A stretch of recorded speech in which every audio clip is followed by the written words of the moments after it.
పోయినోడు ఇక రాడు ఎవడికెవడి తోడు. ఏంట్రా ఒక్క మగాడా, ఏంది లోపలంతా బానే ఉందా?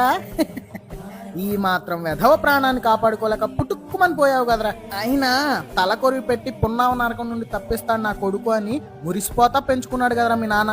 ఇప్పుడు ఆయనతోనే తల కొరివి పెట్టించుకున్నావు. థు, ఎంత పాపం రా. కొడుకు సంతోషంగా ఉండాలని ఎన్ని త్యాగాలు చేసిందిరా మీ అమ్మ. ఆ తల్లి పురిటి నొప్పుల కన్నా నీ కష్టం ఎక్కువైపోయింది. చిన్న కష్టం కూడా తట్టుకోలేక పుట్టుక్కుమని చచ్చావు. నా ఫ్రెండ్స్ నా దోస్తులు, నా ఫ్రెండ్స్ నా దోస్తులు అన్నావు కదరా. ఎక్కడ నీ దోస్తులు, ఎక్కడరా నీ ఫ్రెండ్స్? నీతో పాటు వచ్చి నీ పక్కన పడుకున్నారా నీ సావులో? లేరే. నువ్వే కరెక్ట్ రా, నువ్వే కరెక్ట్. నిజమే, ఆత్మహత్య చేసుకొని సావాలంటే ఎంత ధైర్యం ఉండాలరా. నువ్వే కరెక్ట్.